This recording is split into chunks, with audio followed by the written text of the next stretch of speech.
नमस्कार दोस्तों, स्वागत है आपके अपने YouTube channel AP nursing classes में। आज की हमारी क्लास वाइटल साइन का एक important topic that is the pulse.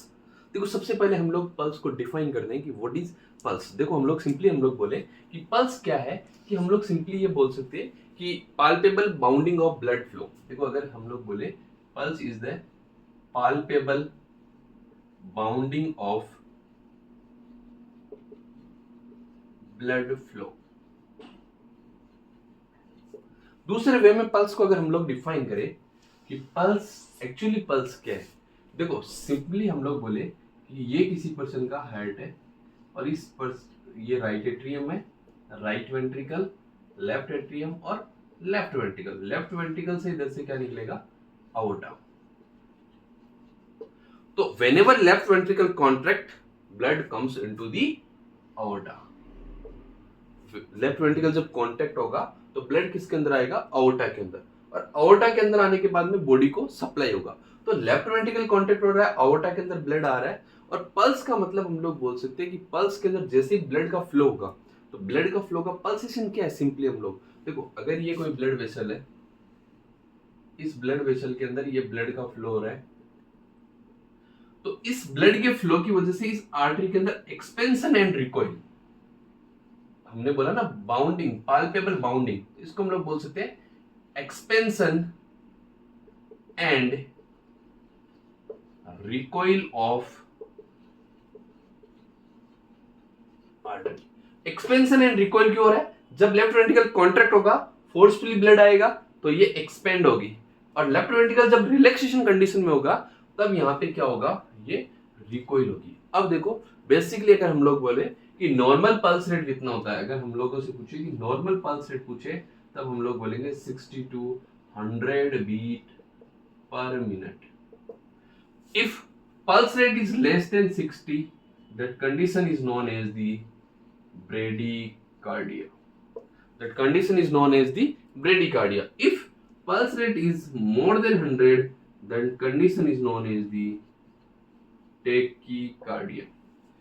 Pulse rate less than 60 is known as the bradycardia, and pulse rate is more than 100 is known as the tachycardia. अब देखो, pulse से related हम लोग nursing consideration की बात करते हैं कि पल्स से रिलेटेड क्या क्या नर्सिंग कंसिडरेशन हमारे पास हो सकता है। देखो, नर्सिंग कंसिडरेशन के अंदर हम लोग सबसे पहले देखें एज। जैसे जैसे एज बढ़ेगी, जो हार्ट रेट है वो कैसी होती जाएगी, स्लो, या हम लोग बोल सकते हैं कि heart rate decreases with the age. क्यों हो जाएगी, कि जैसे जैसे एज बढ़ेगी, आर्टरीज का जो डायमीटर है वो वहां पे क्या होता, कैसा होता जाएगा, नेरो होता जाएगा, जिससे उसके अंदर ब्लड फ्लो कम होगा तो एक्सपेंशन ज्यादा नहीं हो पाएगा। इसलिए हार्ट रेट धीरे धीरे एज के साथ कम होती है और ब्लड प्रेशर एज के साथ साथ बढ़ता है। देन एक्सरसाइज, नर्सिंग कंसिडरेशन भी बोल सकते हो, या आप बोल सकते हो factor affecting pulse rate. Exercise के साथ साथ हार्ट रेट क्या होती है, इंक्रीज। एक्सरसाइज करेगा तो ब्लड फ्लो बढ़ेगा, ब्लड फ्लो बढ़ेगा तो हार्ट रेट भी बढ़ेगी। देन पेन, पेन की कंडीशन के अंदर हार्ट रेट इंक्रीज होता है, पेन की कंडीशन के अंदर भी हार्ट रेट बढ़ेगा। अगर टेम्परेचर इंक्रीज है, इंक्रीज टेम्परेचर की कंडीशन है, तब भी हार्ट रेट इंक्रीज देखने को मिलेगा। अगर हमारे पास कोई मेडिकेशंस यूज कर रहे हैं, और ये मेडिकेशंस दो टाइप की हो सकती है, एक स्टिमुलेंट मेडिसिन और एक डिप्रेशन। स्टिमुलेंट हो सकती है और एक हो सकती है डिप्रेशन। स्टिमुलेंट मेडिसिन क्या करेगी, हार्ट रेट को इंक्रीज करेगी, और डिप्रेशन मेडिसिन क्या करेगी, हार्ट रेट को डिक्रीज करेगी। स्टिमुलेंट बढ़ाएगी और डिक्रीज ये करेगी। अगर किसी पर्सन के अंदर लो बीपी या सर्कुलेटरी ब्लड वॉल्यूम डिक्रीज है, उस पर्सन के अंदर क्या होगा, हार्ट रेट बढ़ेगा। अगर हाइपोटेंशन है, हाइपोटेंशन वाले पेशेंट को क्या होगा, टेकीकार्डिया देखने को मिलेगा। अगर पेशेंट को हेमरेज है, पेशेंट को हेमरेज या ब्लीडिंग है, हेमरेज वाले पेशेंट के अंदर भी हार्ट रेट आपको इंक्रीज देखने को मिलेगा। देन उसके बाद में हम लोग बात करें इस पल्स की ग्रेडिंग, ग्रेडिंग की हम लोग बात करते हैं, ग्रेडिंग स्केल। ग्रेडिंग स्केल देखिए डियर, अगर किसी पर्सन के अंदर 4+ है, 4+ पल्स है, इसका मतलब हम लोग बोल सकते हैं स्ट्रोंग है, कि वो पल्स कैसी है, स्ट्रोंग है। और स्ट्रोंग के साथ साथ वो हम लोगों को कैसी देखने मिलेगी, बाउंडिंग। स्ट्रोंग पल्स होगी और वो बाउंडिंग देखने को मिलेगी। 3+ हो सकता है, 2+ हो सकता है, यहाँ पे 3+ देखने को मिलेगा, 2+ देखने को मिलेगा, 1+ देखने को मिलेगा और 0 पल्स देखने को मिलेगी। देखिए डियर, 4+ का मतलब हमारे पास क्या होगा, स्ट्रॉन्ग पल्स। 3+ का मतलब हमारे पास क्या होगा, फुल पल्स। हम लोग बोल सकते हैं कि जो फुल पल्स होगा या इंक्रीज पल्स होगा। 2+ का मतलब होगा नॉर्मल पल्स। यहाँ पे सीधा सीधा ग्रेडिंग के अंदर हमारे पास क्वेश्चन बनता है कि नॉर्मल पल्स हम लोग किसको बोलेंगे, 2+ वाली को हम लोग क्या बोलेंगे, नॉर्मल पल्स। ये कैसी होती है, पाल्पेबल। 1+ कैसी होती है, week pulse.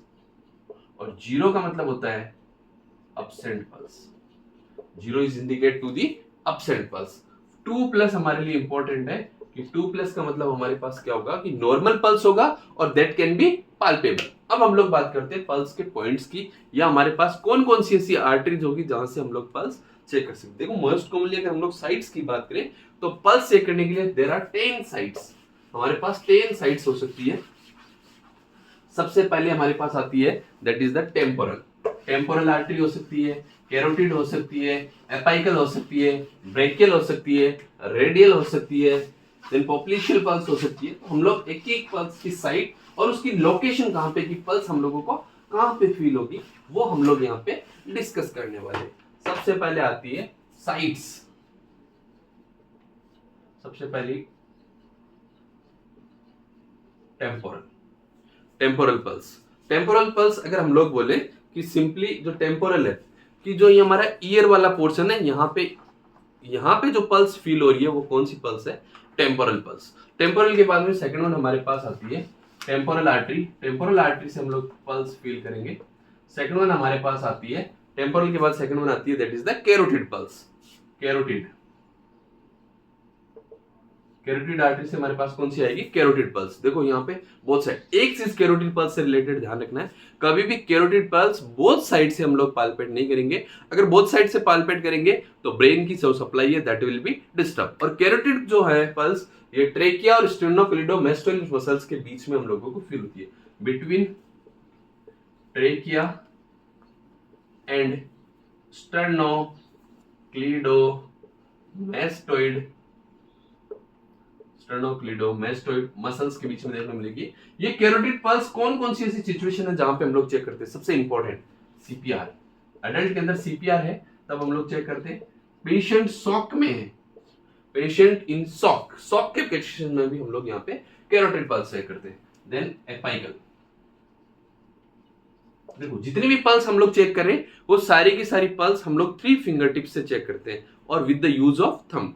Never check the pulse with the use of thumb. कभी भी थंब से हम लोग पल्स चेक नहीं करते। रीजन क्या है थंब से पल्स चेक नहीं करने का, क्योंकि थंब के अंदर खुद के अंदर भी पल्सेशन फील होता है। That's why we will not use the thumb for the pulse check. अब देखो कंडीशन हमारे पास आता है एकमात्र और single pulse that can be checked by the help of stethoscope, that is the apical pulse. Most accurate pulse होता है और ये एपाइकल पल्स हम लोग एडल्ट के अंदर, अगर एडल्ट पेशेंट है तो उसमें हम लोग इसको स्टेथोस्कोप को प्लेस करेंगे 5th इंटरकोस्टल स्पेस, और इन्फेंट है तो हम लोग स्टेथोस्कोप को प्लेस करते हैं 4th इंटरकोस्टल स्पेस। एकमात्र single pulse that can be checked by the help of stethoscope, most accurate होती है। और यहाँ पे एक बार क्वेश्चन पूछा गया है कि एपाइकल पल्स के अंदर जो स्टेथोस्कोप है उसको कहां पे प्लेस करेंगे, तो that is the left mid clavicular line, left mid clavicular line. ये क्वेश्चन एम्स में पूछा गया है कि जो डायफ्राम है स्टेथोस्कोप को हम लोग प्लेस करते हैं वो देखो एडल्ट पर्सन होगा तो 5th इंटरकोस्टल स्पेस में, और इन्फेंट में हम लोग कहां पे प्लेस करेंगे 4th इंटरकोस्टल स्पेस में, बट जो साइट होगा that is the left mid clavicular line. Then उसके बाद हम लोग बात करते हैं 4th one pulse that is the brachial. देखिए डियर, ब्रेकियल पल्स जिसको मोस्ट कॉमनली हम लोग ब्लड प्रेशर असेसमेंट में चेक करते हैं, और ये हम लोगों को कहां मिलेगी, अबव द एल्बो, और कहां पे, एंटीक्यूबेटल फोसा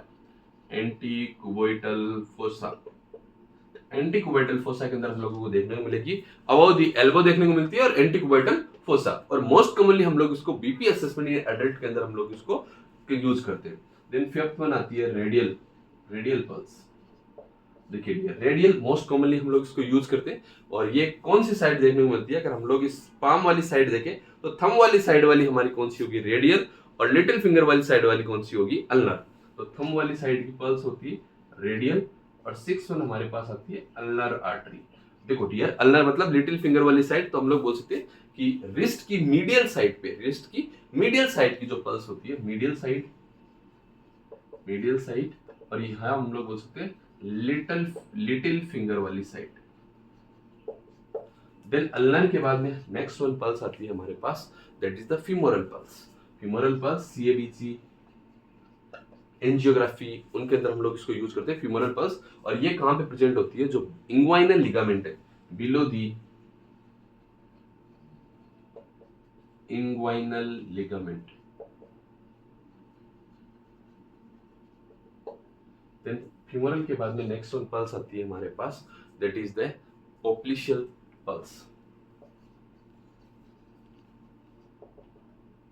पोप्लिशियल पल्स, जो पोप्लिशियल पल्स है, ये पोप्लिशियल पल्स हमारे पास बेसिकली जो फील होती है that is the behind the knee. इसको हम लोग कहां पे फील करते हैं, बिहाइंड दी नी के बिहाइंड हम लोग फील करते हैं। और लोअर लिम्स में बीपी असेसमेंट के अंदर पोप्लिशियल पल्स हम लोग चेक कर सकते हैं। देन उसके बाद में आती है पोस्टीरियर टीबियल।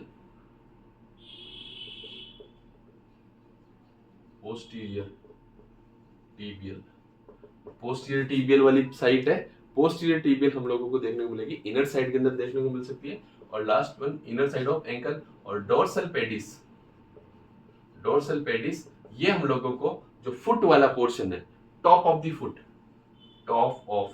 फुट, और ये हम लोगों को एंकल वाली साइड देखने को मिलेगी। ये बेसिकली 10 साइड्स ऑफ पल्स है हमारे पास।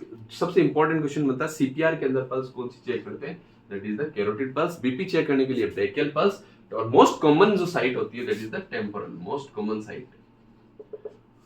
एंड रेडियल हम लोग रूटीनली हम लोग चेक करते हैं। देन उसके बाद हम लोग बात करते हैं इस पल्स के कैरेक्टरिस्टिक्स की। जब भी हम लोग कैरेक्टरिस्टिक्स की बात करेंगे, देयर विल बी 4 कैरेक्टरिस्टिक्स, और 4 कैरेक्टरिस्टिक्स कौन कौन से होते हैं, one is the rate, one is the rhythm, and one is the volume and tension. Rate का मतलब सिंपली हमारे पास है number of beats in 1 minute, कि कितनी पल्स हम लोगों को 1 मिनट के अंदर फील हो रही है, दैट इज द रेट। वो किससे रिलेटेड होगा, रेट से रिलेटेड। रेट के अंदर हम लोग बात कर सकते हैं सबसे पहले कि जो रेट के अंदर हम लोग देखेंगे कि बिफोर बर्थ जो 140 से लेके 160 तक होता है। हम लोग बात करते हैं कक्षा रेट्स के बाद में कैरेक्टरिस्टिक्स ऑफ पल्स, और कैरेक्टरिस्टिक्स के अंदर सबसे पहला आता है रेट। देखिए डियर, रेट की अगर हम लोग बात करें तो रेट के अंदर हम लोग बोल सकते हैं कि number of pulsation in 1 minute, number of pulsation in 1 minute. Example हम लोग बात करते हैं कि बिफोर बर्थ कितना देखने को मिलता है पल्स रेट, 140 से लेके 160 बीट पर मिनट। बिफोर बर्थ हम लोगों को 140 से लेके 160 देखने को मिलता है। आफ्टर बर्थ 130 से लेके 160 बीट पर मिनट। आफ्टर बर्थ 130 से लेके 150 beat per, not 60, that is 150 beat पर मिनट। और एट बर्थ कितना देखने को मिलता है, बिफोर बर्थ या आफ्टर बर्थ, या हम लोग बोल सकते हैं एट बर्थ, इसको हम लोग एट बर्थ भी बोल सकते हैं। देन उसके बाद में इन्फेंट की बात करें तो इन्फेंट के अंदर देखने को मिलेगा, इन्फेंट की पल्स की बात करें दैट इज द 115 से लेके 130 बीट पर मिनट। उसके बाद में बात करते हैं हम लोग एडल्ट की। एडल्ट पर्सन के अंदर जो पल्स देखने को मिलता है that is the 60 to 100 beat पर minute, and on and average अगर हम लोग बोले तो हम लोग बोल सकते हैं 72। पहला कैरेक्टरिस्टिक्स होता है that is the related to the rate. Rate के बाद में सेकंड वन कैरेक्टरिस्टिक्स आता है रिदम। देखो डियर, रिदम से रिलेटेड हम लोग बोल सकते हैं कि पल्स की रेगुलरिटी से रिलेटेड, रेगुलरिटी ऑफ पल्स क्या है, रिदम। रिदम के बाद में हम लोग बात करते हैं फुलनेस, रेट, रिदम, वॉल्यूम। और वॉल्यूम को हम लोग क्या बोल सकते हैं, fullness of N artery. Fullness of N artery is the volume. और उसके बाद में आता है टेंशन। फोर्थ वन कैरेक्टरिस्टिक्स आता है दैट इज द टेंशन। और टेंशन हम लोग बोलते हैं डिग्री ऑफ कंप्रेसिबिलिटी, कितनी कंप्रेस हो सकती है, डिग्री ऑफ कंप्रेसिबिलिटी। 4 कैरेक्टरिस्टिक्स देखने को मिलेंगे, that is the rate, rhythm, volume and tension. उसके बाद हम लोग बात करते हैं कि अबनॉर्मल पल्स कौन कौन सी होती है। देखिए डियर, अबनॉर्मल पल्स की बात करें तो सबसे पहला एक इंपॉर्टेंट क्वेश्चन जो मोस्ट ऑफ एग्जाम्स में पूछा जाता है, that is the pulse deficit. What is the pulse deficit? Pulse deficit is the difference between the apical and radial pulse. ये क्या होगा? Difference between apical and radial pulse. जो radial और apical pulse का डिफरेंस है, that is known as the pulse deficit. ये important question है, most of exams में पूछा जाता है। सेकंड वन आता है एरिथमिया। देखो, ए का मतलब अब्सेंस, रिदमिया का मतलब रिदम, जिसके अंदर इरेगुलर हार्ट बीट हो और रिदम हो। इरेगुलर हार्ट बीट, या हम लोग बोल सकते हैं रिदम। रिदम या हार्ट बीट इरेगुलर हो, उस कंडीशन को हम लोग बोल सकते हैं एरिथमिया। एरिथमिया के बाद में हमारे पास आता है साइनस डिसरिथमिया। साइनस डिसरिथमिया। देखो डियर, साइनस डिसरिथमिया का मतलब है कि पल्स हमारे पास रैपिड होगी। साइनस डिसरिथमिया के अंदर क्या होगा? जो पल्स रेट है वो रैपिड होगी, और पल्स रैपिड कब देखने को मिलेगी? During the inspiration. जब person inspiration, inhalation of oxygen करेगा, रेस्पिरेशन इनहेल करेगा, तब उस पर्सन के अंदर अगर पल्स रेट बढ़ रही है, तब उस कंडीशन को हम लोग बोलते हैं साइनस डिसरिथमिया। दूसरा हम लोग बोल सकते हैं, अगर एक दूसरा पल्स आता है इससे related, paradoxical pulse. Paradoxical pulse. देखिए डियर, पैराडॉक्सिकल पल्स हमारे लिए क्या है कि अगर हम लोग बोलें कि पल्स जो है वो वीक फील होती है, अगर यहाँ पे पल्स कैसी है? रैपिड। यहाँ पे पल्स कैसी होगी? वीक। और किस टाइम? इंस्पिरेशन के टाइम। देखो ये दोनों सिमिलर है। अगर इंस्पिरेशन के टाइम पल्स वीक फील हो रही है, उसको हम लोग बोलते हैं पैराडॉक्सिकल पल्स। और साइनस डिसरिथमिया का मतलब हमारे पास रैपिड होगी pulse during the inspiration. Then उसके बाद में हम लोग बात करते हैं intermittent pulse. Intermittent pulse. Intermittent pulse. देखिए डियर, इंटरमिटेंट पल्स के अंदर हम लोग बोल सकते हैं कि यहाँ पे जो बीट्स होंगे वो क्या होंगे? मिस होंगे at regular interval. Beats missed at regular interval. यहाँ पे बीट्स कैसे होंगे? मिस। अगर जब हम लोग पल्स से करेंगे तो वहां पे एक रेगुलर इंटरवल के बाद में पेशेंट के अंदर बीट्स हम लोगों को मिस देखने को मिलेंगे। देन उसके बाद में आती है bounding pulse.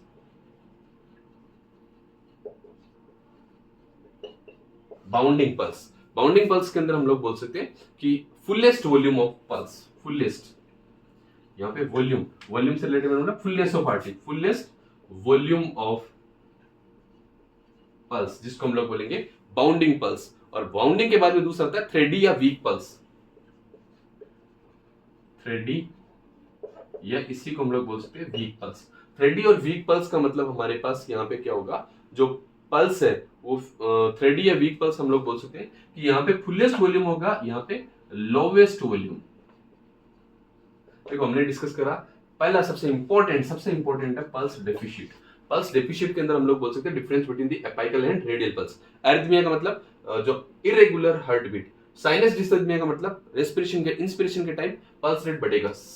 Paradoxical pulse, inspiration के टाइम पल्स वीक हो जाएगा। इंटरमिटेंट पल्स का मतलब यहाँ पे रेगुलर इंटरवल पे बीट्स मिस हो जाएंगे। रेगुलर इंटरवल पे क्या होंगे? बीट मिस हो जाएंगे। बाउंडिंग पल्स का मतलब क्या होगा? Fullest volume of pulse. और थ्रेडी पल्स का मतलब होगा लोवेस्ट वॉल्यूम ऑफ पल्स। उसके बाद में आता है पैराडॉक्सिकल पल्स हमारे पास हो गया, और एक लास्ट इंपॉर्टेंट हमारे पास बचता है, that is the water hammer pulse. Water hammer pulse. जो वाटर हैमर पल्स है ये हम लोगों को एरोटिक रिगर्जिटेशन की कंडीशन में देखने को मिलता है। और वाटर हैमर पल्स का दूसरा नाम कभी कभी पूछा जाता है कोलैप्सिंग पल्स। इसी को हम लोग क्या बोलते हैं?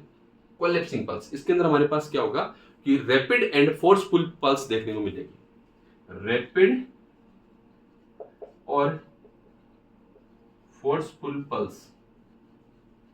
रैपिड पल्स होगी और फोर्सफुल पल्स देखने को मिलेगी, और वो साउंड एक वाटर हैमर के जैसे प्रोड्यूस करेगी, resemble as a sound of water hammer. That pulse is known as the water hammer pulse. ये वीडियो था हमारा रिलेटेड टू दी पल्स। एक क्वेश्चन और बोलता है कि study of pulse is known as the sphygmology. एक क्वेश्चन मैं और बताता हूँ यहाँ से पल्स से रिलेटेड। देखो हमने बोला कि जो एपाइकल पल्स है, एपाइकल पल्स हम लोग चेक करते हैं 5th इंटरकोस्टल स्पेस और एडल्ट के अंदर, और 4th इंटरकोस्टल स्पेस से चेक करते हैं इन्फेंट के अंदर। बट अगर किसी पेशेंट को डिजोक्सिन चल रहा है, डिजोक्सिन थेरेपी, डिजोक्सिन क्या करता है पेशेंट के अंदर, ब्रेडिकार्डिया करता है, तो before starting of the digoxin therapy, before starting of the digoxin therapy always check the apical pulse. Apical pulse हम लोगों को डिजोक्सिन स्टार्ट करने से पहले चेक करना है, क्योंकि डिजोक्सिन का एक साइड इफेक्ट है that will cause the bradycardia. अगर किसी पेशेंट के अंदर अगर आपने एपाइकल पल्स चेक किया और एपाइकल पल्स आ रहा है लेस देन 60 या 60, उस कंडीशन के अंदर हम लोगों को डिजोक्सिन थेरेपी को अवॉइड करना चाहिए, क्योंकि डिजोक्सिन थेरेपी वहां पे क्या करेगा, जो पल्स है उसको रिड्यूस करने का काम करेगा। अगर वीडियो अच्छा लगे तो लाइक करना, शेयर करना, चैनल को सब्सक्राइब करना। इसी तरह के वीडियोस के साथ जुड़े रहने के लिए एपी नर्सिंग क्लासेस के चैनल को सब्सक्राइब करना ना भूले। Thank you so much.